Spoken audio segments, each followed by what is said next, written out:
Bonjour chez tous et bienvenue à ce troisième module de notre série de vidéos sur la documentation de processus. Dans le module précédent qui était le module 2, nous avons vu comment est-ce qu'il faut préparer la documentation de processus. Donc, le module 2 concernait la phase préparatoire de la documentation de processus et nous avions défini quelques concepts clés qu'il faudrait maîtriser avant de pouvoir aborder la documentation de processus.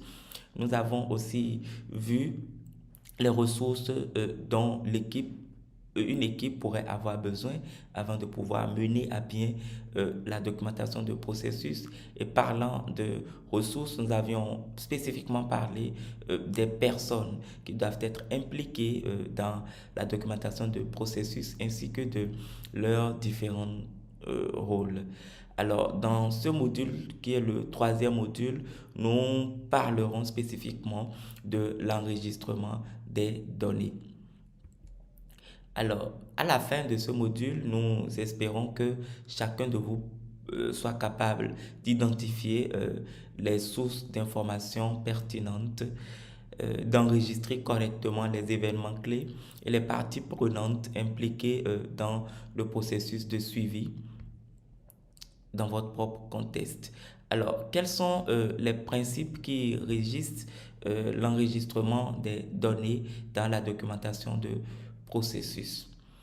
Alors, d'abord, de quoi il s'agit lorsque nous parlons euh, d'enregistrement de données dans la documentation de processus? Il s'agit ici d'une collecte et avec une étape d'analyse, nous y reviendrons tout à l'heure, d'un ensemble structuré d'informations sur les événements et les parties prenantes engagées dans le processus que nous étudions, et tout ceci dans le but de pouvoir comprendre leur dynamique ou leur développement et également voir dans quelle mesure ces événements et ces parties prenantes pourraient nous permettre de mieux comprendre le processus que nous sommes en train de suivre ou d'étudier. Alors, une chose qui est vraiment importante à connaître, c'est de savoir précisément quoi documenter. Dans le module précédent, lorsque nous définissions le, pr- le concept de processus, nous avions dit qu'il était très important de pouvoir bien cerner le processus que nous voulons documenter. Et de la même façon ici, il faudrait aussi que nous comprenions clairement qu'est-ce que nous voudrions mettre en fait dans ce processus en tant qu'événement et également en tant que partie prenante. Alors donc nous documentons les événements et selon ce que nous avions présenté, nous avions trois niveaux d'événements, le niveau 1, le niveau 2 et le niveau 3. Et tous les événements, la priorité est donnée aux événements du niveau 1. Et donc, il est attendu que tous les événements qui font partie du processus que nous sommes en train d'étudier en tant qu'une étape de ce processus, ou bien qui ont un impact direct sur ce processus, doivent pouvoir être documentés. Et de même, les événements de deuxième niveau qui peut-être ne font pas partie en fait du processus mais peuvent avoir un impact direct ou indirect sur le processus doivent être documentés au maximum. Les événements du troisième niveau, quant à eux, vous savez, ne pourront pas nécessairement tous les documenter au risque d'avoir vraiment une base de données surchargée, de données qui ne sont pas, d'informations du moins, qui ne sont pas nécessairement pertinentes pour notre processus. Ce qui fait que nous faisons réellement le tri de ces événements contextuels pour pouvoir en documenter celles qui sont les plus importantes. Et ceci aussi en fonction des ressources que nous avons. Plus nous avons de ressources à notre disposition, plus nous pourrons documenter le maximum d'informations. Et lorsque nous parlons de ressources, nous parlons de temps, mais nous parlons également des autres types de ressources qui s'ajoutent, les ressources matérielles et les ressources financières.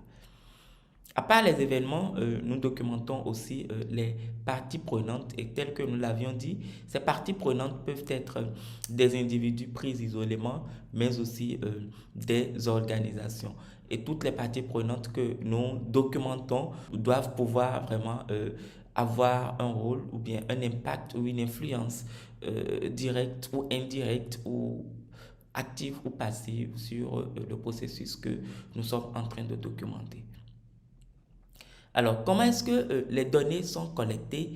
Alors, nous utilisons plusieurs méthodes pour pouvoir avoir les informations dont nous avons besoin. Premièrement, nous pourrons faire une revue documentaire, un examen en fait des documents que nous avons sur le processus ou bien la politique que nous nous proposons de suivre ou d'étudier. Parfois, nous sommes amenés à faire des entretiens des acteurs en fait qui sont impliqués, certains acteurs clés impliqués dans ce processus. Euh, Nous pourrons également faire des observations, que ce soit participantes ou non, euh, prendre part à des événements et suivre l'événement par nous-mêmes et prendre note après. Alors, prendre note du moins et pouvoir remplir la base de données, notre euh, base après. Alors, donc, à part les entretiens, les observations, ils peuvent y avoir, pourquoi pas, des discussions, il peut y avoir des discussions de groupe aussi, pour pouvoir tirer aussi des informations. Et un élément très important ici, c'est la méthode d'utiliser du moins l'approche de triangulation qui nous permet en fait de collecter en fait les mêmes informations via plusieurs sources pour augmenter vraiment les chances d'avoir des informations plus justes. Par exemple, nous assistons à un événement, nous avons entendu des choses de notre observation et tout, nous avons vu des choses et tout, mais rien ne montre nécessairement que ces choses sont assez pertinentes. Nous pouvons faire des entretiens en fait pour pouvoir encore mieux approfondir en fait ces informations que nous avons collectées lors des observations ou peut-être lors d'examen des documents du processus de la politique. Nous avons eu des entretiens avec les acteurs ou la participation nous-mêmes à des événements peut nous permettre encore de mieux trianguler les informations pour pouvoir nous assurer en fait de la pertinence de ces informations que nous avons collectées. Alors, une dernière chose que nous précisons ici, c'est que chaque donnée que nous collectons doit pouvoir être utile et utilisable et utilisée. Alors, utile, cela voudra dire que euh, la donnée, l'information que nous entrons dans notre base, toutes les informations que nous entrons doivent pouvoir effectivement être assez pertinentes pour effectivement le processus que nous sommes en train de documenter. Alors, nous ne pourrons pas mettre, du moins entrer des informations juste pour les entrer, alors qu'ils n'ont pas vraiment de rapport avec le processus ou ne pourraient pas peut-être nous aider effectivement à avancer dans le processus ou à mieux comprendre en fait le processus. Alors l'autre élément, c'est que ces données doivent être utilisables, c'est que nous devons nous assurer de la qualité de ces données et là c'est le rôle de l'appurement en fait des données que l'équipe de la documentation de processus fait de façon régulière pour s'assurer effectivement que les informations que nous avons sont complètes et peuvent être utilisées, peuvent être analysées pour tirer des leçons pour la suite. Et dernière chose, c'est que ces informations aussi doivent être utilisées. Et une analyse n'exclut pas certaines des informations qui sont collectées. L'analyse prend en compte de façon la plus complète possible toutes les informations qui ont été effectivement collectées. Il ne sert à rien en fait qu'une donnée soit collectée et que cela ne puisse pas être utilisé. Alors, d'autres sources de données du moins pour parler, revenir encore de façon un peu plus approfondie sur les sources de données. Lorsque nous parlons de l'examen de documents, par exemple, il peut s'agir des documents de politique ou de plans nationaux de santé. Il peut s'agir, par exemple, des documents en rapport avec un projet ou bien des plans de travail ou bien même des rapports en fait de projet, par exemple, qui peuvent vraiment nous aider à mieux comprendre. Il peut s'agir également des articles de journal, euh, donc des informations qui sont parues en fait dans la presse écrite, que ce soit sur papier ou bien en ligne.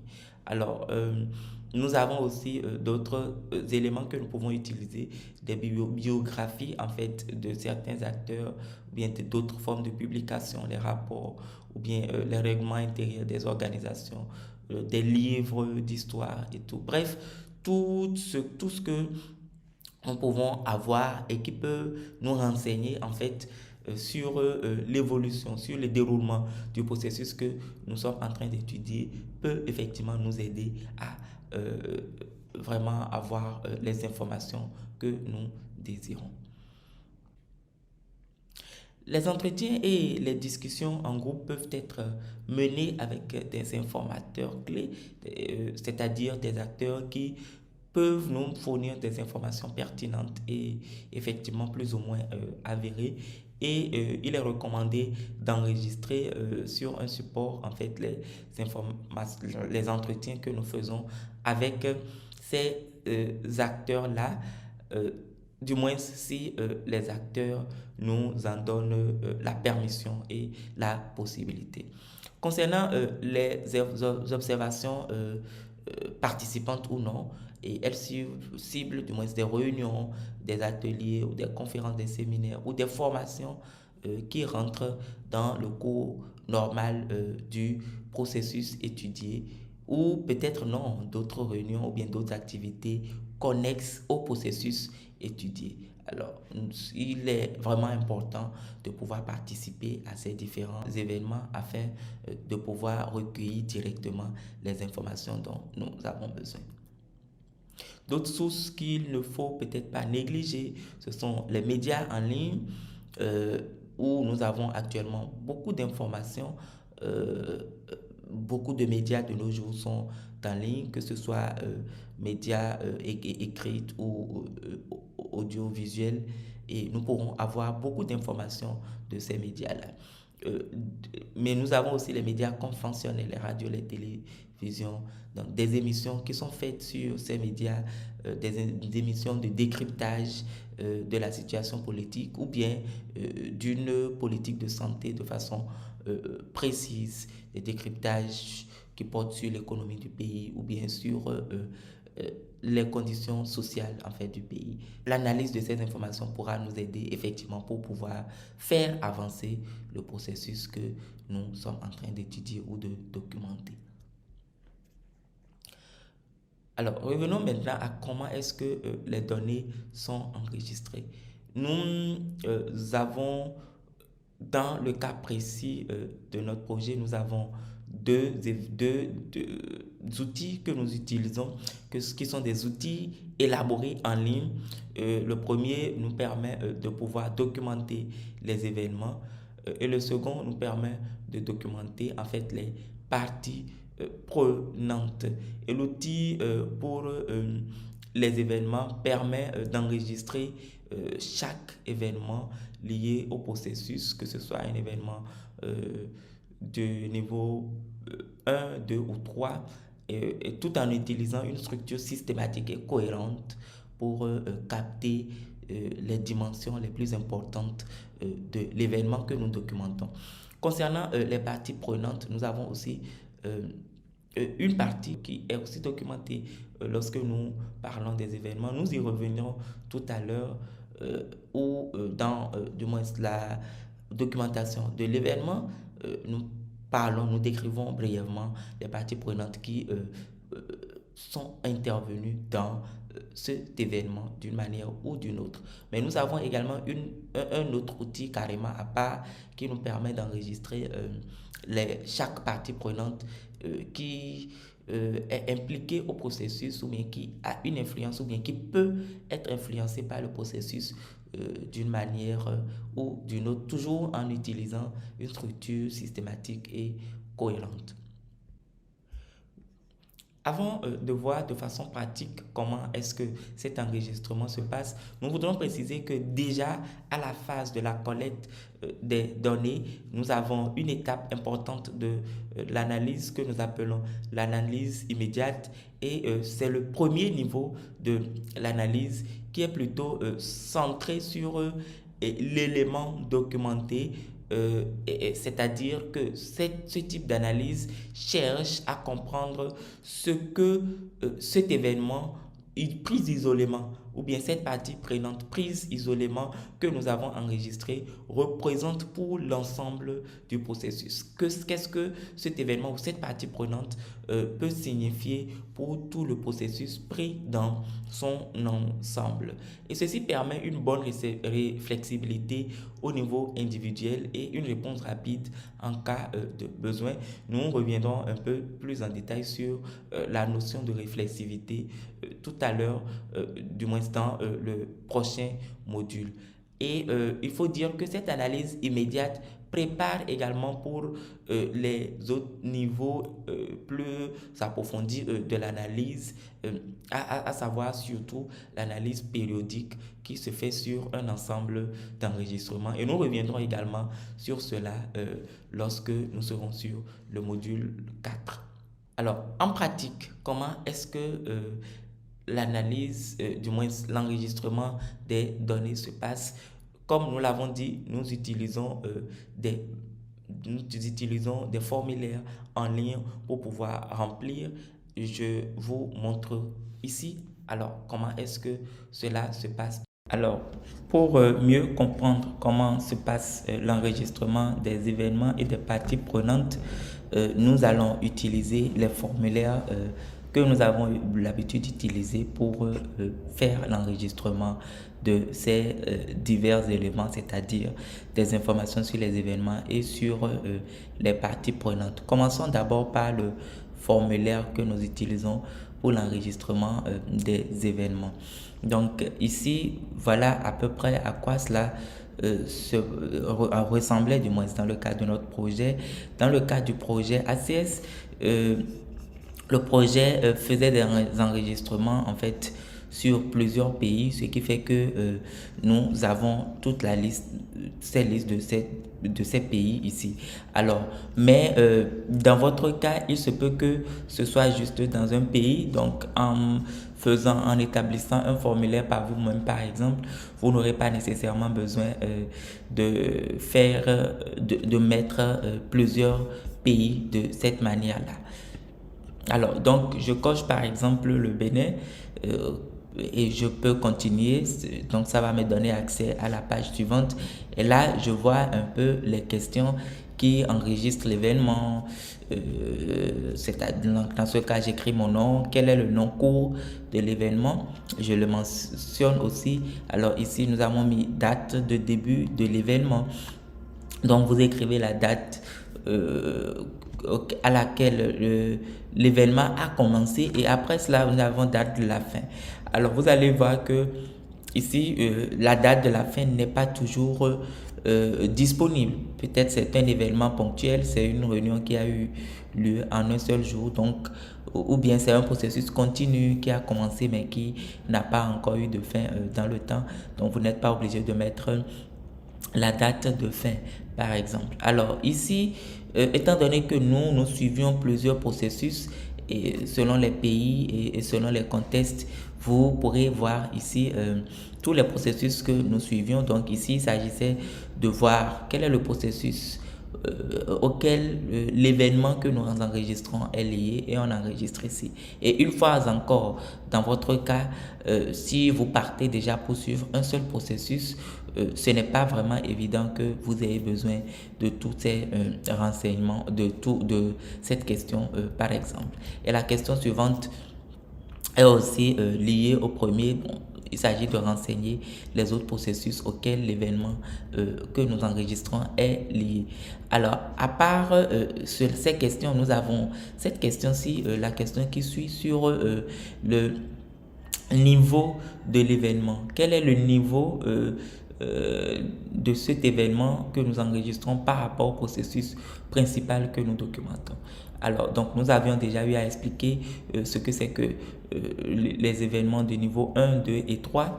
Alors, donc ici, il s'agira d'identifier si l'événement que nous enregistrons est soit du premier niveau, du second niveau ou du troisième niveau. Et parfois, lorsque en tant qu'enregistreur, nous ne sommes pas sûrs en fait du niveau auquel cet événement appartient, c'est vraiment assez simple de pouvoir mettre niveau incertain et après avec l'équipe, on fait des discussions et on arrive à un consensus. Alors, cette question aborde la description du contenu de l'événement. Donc, il s'agira de décrire en quoi consistaient ces événements avec des questions qui peuvent nous aider. Bon, alors, par exemple, qu'est-ce qui s'est passé principalement durant cet événement? Qu'est-ce qui a été décidé lors de l'événement? Je pense, par exemple, une réunion, en fait. Qu'est-ce qui s'est passé et qu'est-ce qui a été décidé et quels changements ont résulté ou bien sont envisageables à la suite de cet événement. Alors, ici, il y a la description du contexte. Ici, il s'agit de mettre en exergue les facteurs contextuels qui sont vraiment pertinents et qui ont effectivement permis en fait à l'événement d'avoir lieu ou bien qui ont un certain lien avec l'événement et qui peuvent nous permettre de mieux, qui peuvent du moins nous permettre de mieux comprendre cet événement et de mieux l'interpréter. Alors, lorsque je parle par exemple, je prends juste un exemple au hasard comme cela de un événement, l'investiture du nouveau directeur d'une structure qui est en charge de l'assurance maladie, par exemple. Alors, je vais dire un événement un événement du contexte. Peut-être que c'est un nouveau président de la République qui est arrivé et le pouvoir en charge qui a été changé et tout. Donc, ces événements,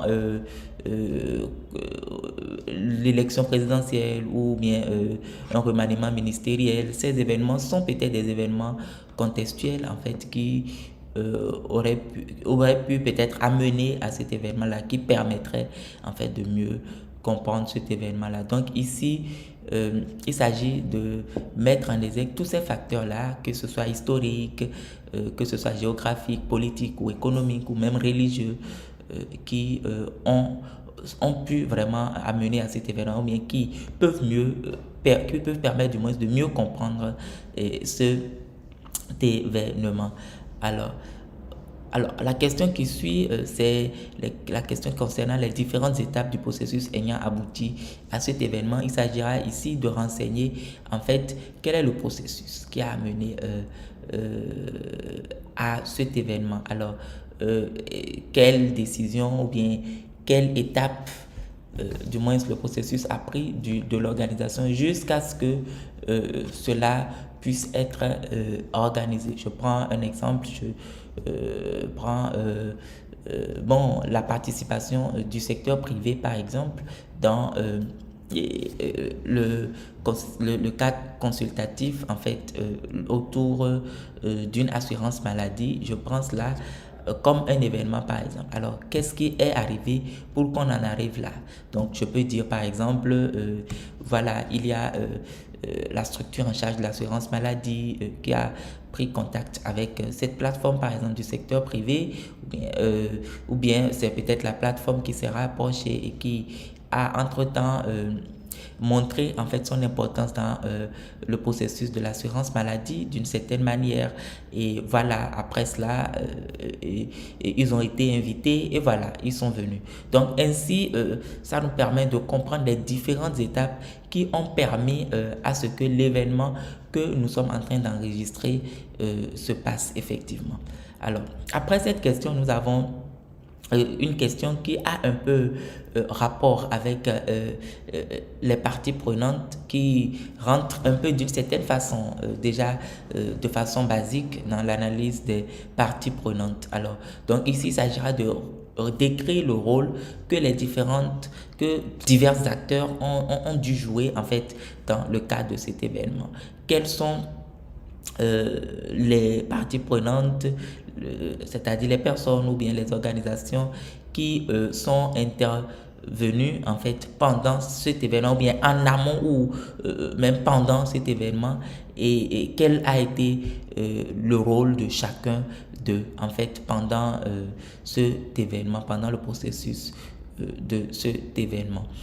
Et après cela, nous avons euh, d'autres questions. Alors ici, il s'agit du mémo descriptif. Il s'agira juste ici de dire en fait comment est-ce que nous-mêmes, en tant qu'enregistreurs, nous avons été informés de cet événement, quelle est la méthodologie que nous avons utilisée pour pouvoir mieux documenter, mieux apprendre, mieux connaître cet événement. Est-ce que nous-mêmes, nous avons participé à l'événement ou bien est-ce que nous avons utilisé des rapports, nous avons consulté des documents pour pouvoir mieux en savoir. Donc c'est ici qu'il faudrait le dire.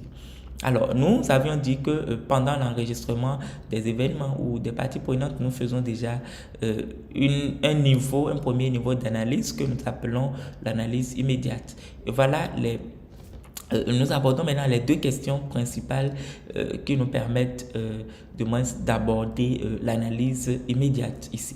Le premier niveau, c'est le mémo analytique. Alors, il s'agira ici de partager notre propre analyse de l'événement que nous avons enregistré. Quelle est l'interprétation que nous-mêmes nous en faisons et quelles sont peut-être nos hypothèses par rapport à ces causes ou bien à ces implications à moyen, à court ou à long terme aussi. Alors, donc ici, il s'agit ici aussi de pouvoir faire le lien de cet événement avec d'autres événements aussi que nous avions peut-être déjà enregistrés. Et là, en fait, lors des autres niveaux d'analyse, ça va nous permettre effectivement de relier rapidement en fait certains événements. Alors, donc voilà un peu ce à quoi le mémo analytique sert. Donc, cela implique que nous-mêmes, nous fassions notre propre interprétation des faits, notre propre analyse de ces faits. Et c'est là, effectivement, que nous devons être conscients déjà, en fait, de ce que notre propre interprétation peut être et de l'impact, en fait, que notre propre interprétation peut avoir, en fait, sur l'analyse. Nous reviendrons sur cela. Alors, donc, à part cette question, la question qui suit, il s'agit des leçons que nous avons apprises durant le processus de cet événement. Alors, et du mémo analytique, de l'analyse immédiate que nous-mêmes nous avons faite. Alors, est-ce qu'il y a peut-être des recommandations qui sortent de cela? Est-ce qu'il y a déjà des choses qu'il faudrait améliorer au vu en fait de ce que nous avons eu à faire ici? Alors donc c'est tout cela qu'il faudrait mettre du moins en exergue dans cette partie. Et une dernière question nous permet de donner tout autre commentaire, tout autre point qui n'est pas ressorti dans l'une ou l'autre des questions que nous avons vues jusqu'ici. Passons maintenant à l'enregistrement des parties prenantes. Voilà un peu à quoi ressemble notre formulaire. Donc c'est aussi à la fois en anglais et en français. Il y a une petite introduction et selon le pays que nous choisissons, cela nous donne le formulaire dans la langue qui nous convient. Donc une fois encore ici, si votre processus ne concerne qu'un seul pays, vous n'avez pas besoin de cette question, par exemple. Alors, donc voilà, moi, je rentre cette question pour pouvoir évoluer. Alors, ici, j'ai des questions. Ici, donc, j'ai rentré le Bénin et j'ai évolué. Alors, donc ici, la page qui s'ouvre me demande qui est-ce qui enregistre cette partie prenante. Donc, je peux peut-être normalement mettre mon nom et mon prénom. Et alors, quel est le nom complet en fait de cet événement, peut-être c'est Y, c'est un événement Y par exemple. Alors, donc voilà, quel est le type de cette partie prenante? Il s'agit-il d'un individu ou d'une organisation? Alors, lorsque je montre par exemple que c'est un individu, donc là, je peux rentrer et aller sur la page suivante. Alors, et les questions qui vont venir dépendront du fait si j'ai rentré individu ou organisation. Je vais revenir sur ça tout à l'heure. Alors, donc, s'agissant de l'individu, cela nous demandera quelle est sa tranche d'âge approximative, quel est son sexe, alors quelle est la catégorie de partie prenante à laquelle cet individu appartient. Est-ce que c'est un décideur? Est-ce que c'est un partenaire au développement? Est-ce que c'est un prestataire de public ou de privé? Est-ce que il appartient à la société civile ou bien il appartient à une institution de recherche. Donc ici, la question qui suit nous permet de voir en fait son emploi et ou bien son poste principal. Alors, quelle est la casquette que cet agent que nous enregistrons a de façon particulière? Alors, est-ce que il y a une autre organisation à laquelle du moins cet événement, cette partie prenante est affiliée? Nous le mettons ici. Alors, autre question aussi, est-ce qu'il y a d'autres emplois que nous connaissons à cette personne ou à cet individu? Peut-être qu'il a un emploi de base avant peut-être d'être nommé à un poste. Donc ici, nous pouvons préciser son emploi de base. Alors, et ici, cette question n'est pas, c'est juste à titre indicatif, mais ce n'est pas nécessairement obligatoire de demander le profil et le parcours professionnel de cette partie prenante que nous enregistrons. Donc, c'est vous qui appréciez la pertinence aussi de chaque question. Est-ce que chaque question est pertinente effectivement dans le cas de votre travail à vous? Donc, c'est vous qui appréciez. Et là, voilà un peu les questions qui sont spécifiques à l'individu. Je vais retourner d'abord pour vous montrer ce que cela donnerait si j'avais rentré que c'est une organisation. Voilà. Donc, s'il s'agissait d'une organisation, je vais avoir ici, cela va me demander d'abord depuis combien de temps cette organisation existe, donc en termes d'années et tout. Et donc, je choisis une tranche en fait d'années qui correspond à la réponse. Où est-ce que l'organisation se situe? Alors, quelle est sa taille approximative et tout. Si j'ai de réponses, normalement, je dois mettre.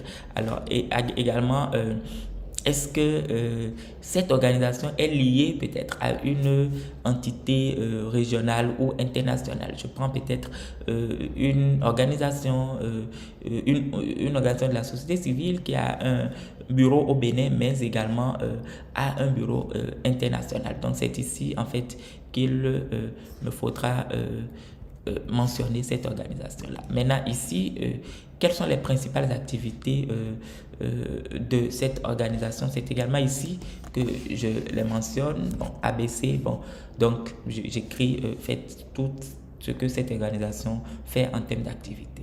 Et là, maintenant, je peux avancer. Après cela, nous venons à une autre section de ce formulaire qui concerne à la fois les parties prenantes individus et organisation. Donc, c'est la même chose que la partie prenante soit un individu ou une organisation. Et cette section concerne la description du rôle, de l'influence, de la position ou de l'intérêt en fait de cette partie prenante dans le processus étudié. Et la première question à ce niveau est de décrire le rôle que la partie prenante joue de manière active ou passive, directe ou indirecte, visiblement ou invisiblement, donc c'est-à-dire non, qui n'est pas vraiment évident dans le processus vers la couverture sanitaire universelle que nous sommes en train d'étudier. Donc, après le rôle que joue la partie prenante dans le processus, nous en venons au niveau en fait d'influence de cette partie prenante sur le processus qu'on est en train d'étudier, ou bien sur la couverture sanitaire universelle globalement, mais surtout sur le processus que nous sommes en train d'étudier. Alors donc ici, il s'agit de voir dans quelle mesure cette partie prenante a la possibilité d'impacter ce processus, soit en l'accélérant, soit en le ralentissant, ou bien même carrément en l'arrêtant. Alors donc c'est ici que nous précisons en fait le niveau d'influence que cette partie prenante a sur le processus en cours. Alors, et ici, nous précisons quelle est la position de cette partie prenante. Est-ce que cette partie prenante est en faveur ou opposée en fait au processus en cours, ou bien nous pensons que cette partie prenante n'a pas été mobilisée, peut-être elle est importante mais elle n'est pas quand même mobilisée, donc on ne sait pas si elle est en faveur ou opposée. Bon, donc cette partie prenante peut peut-être être mobilisée, mais nous ne savons pas encore clairement en fait ce que sa position est exactement. Et la question qui suit nous demande en fait de dire pourquoi cette partie prenante adopte cette position-là que nous le connaissons et que nous avons mentionné. Alors, donc, il s'agira juste d'expliquer que, bon, voilà, pour telle raison, cette partie prenante est pour ou bien contre, en fait, ce processus-là, ou bien n'a pas été mobilisé. Alors, sur une échelle, maintenant, sur une échelle de 0 à 4, quel est l'impact positif du processus que nous étudions sur la partie prenante? Donc, ces questions nous permettent d'apprécier dans quelle mesure, en fait, le processus peut, du moins la partie prenante peut avoir quelque chose à gagner en fait du processus qui est en cours, et ce qu'il peut gagner peut être matériel mais aussi immatériel en termes d'influence, de motivation, mais également de pouvoir. Alors la question qui suit concerne plutôt l'impact négatif du processus sur la partie prenante. Donc c'est pratiquement la même chose, mais ici voir dans quelle mesure en fait ce processus peut être délétère en fait à la partie prenante que nous sommes en train de documenter. Et vous voyez, les deux questions là ensemble nous permettent vraiment de définir le niveau d'intérêt en fait que cette partie prenante a en matière, en tout cas par rapport au processus que nous sommes en train d'étudier. Alors, et lorsque nous avons dit l'impact, que l'impact soit négatif ou positif, il nous est demandé dans cette question qui suit de pouvoir décrire en fait de façon concrète ce que cette partie prenante peut gagner ou perdre. Nous avions apprécié le niveau en fait de l'impact. Maintenant ici il s'agit vraiment de décrire l'impact, c'est-à-dire pourquoi nous disons en fait que l'impact est élevé ou faible et tout. Donc ici, nous décrivons de façon précise en fait cet impact-là. Alors, qu'est-ce qui décrit, la question suivante, qu'est-ce qui décrit le mieux, du moins la nature actuelle de l'interaction avec cette partie prenante? Est-ce que cette partie prenante est évitée ou exclue ou carrément elle est ignorée? Où cette partie prenante est juste tenue au courant, informée en fait de ce qui se passe, ou elle est vraiment impliquée en fait dans le processus. Donc selon son niveau d'engagement, nous voyons en fait nous le mettons là. Alors et ça, c'est ce qui se passe en pratique. Maintenant, de façon théorique, quelle est la nature de l'interaction qui est normalement souhaitée avec cette partie prenante du fait de sa position, du fait de ses intérêts et tout dans le processus en cours? Alors, donc, est-ce que normalement cette partie prenante devait être évitée? Est-ce que cette partie prenante devait être simplement ignorée? Ou cette partie prenante devait être simplement informée ou juste consultée pour avoir quelques idées, ou devait être vraiment impliquée d'une façon un peu plus importante, ou on doit avoir un degré d'engagement total avec cette partie prenante. Donc voilà, donc cette question nous permet effectivement d'apprécier ce qui devait être normalement faites en termes d'interaction avec cette partie prenante. Alors, donc la dernière question sur le formulaire concerne commentaires descriptifs ou analytiques en fait de tout ce que nous venons de recueillir en fait sur cette partie prenante. Alors, est-ce qu'il y a d'autres observations ou faits qui peuvent aider à comprendre cette partie prenante que nous n'avions pas en fait peut-être dit jusqu'ici. Alors donc c'est ici que nous les mentionnons et c'est ici aussi que nous donnons en fait notre opinion personnelle ou bien notre interprétation en fait du rôle en fait que cette partie prenante là joue en fait dans le processus ou bien de ce qui se dégage selon nous en fait en termes d'enseignement, en termes de recommandations en fait du fait en fait de l'influence, de l'intérêt ou bien de la position de cette partie prenante. Donc c'est ici que nous essayons de faire en fait ce petit résumé en termes d'analyse. Donc voilà ce en quoi consiste le formulaire des parties prenantes. Quels sont donc les points essentiels que nous retenons de ce module? Première chose, c'est que nous enregistrons à la fois les événements, mais nous pouvons aussi enregistrer les parties prenantes. Et chaque donnée que nous collectons doit être utile, utilisable et utilisée tel que nous l'avons expliqué lors de cette présentation. Et le maximum d'enregistrement que nous avons et qui soit vraiment bien fait va nous permettre d'avoir une meilleure compréhension de l'ensemble du processus. Donc, plus nous avons d'informations pertinentes, plus la compréhension sur l'ensemble du processus sera aussi complète. Le premier niveau d'analyse intervient au cours de l'enregistrement tel que nous l'avons présenté en termes d'exemple lors de notre présentation. Pour finir, nous voulions vous proposer également un exercice pratique comme à la fin des modules précédents. Mais cette fois-ci, c'est une étude de cas que nous présentons et le document accompagne en fait cette vidéo et le document est accessible grâce à un lien que vous allez trouver dans les commentaires de cette vidéo. Et nous voudrions que vous fassiez cela et que dans la mesure du possible, vous nous fassiez vos feedbacks aussi. Et nous sommes ainsi à la fin de ce troisième module et nous apprécions toujours vos retours, que ce soit sous forme de questions ou de commentaires pour améliorer ce processus, pourquoi pas. Merci et à la prochaine.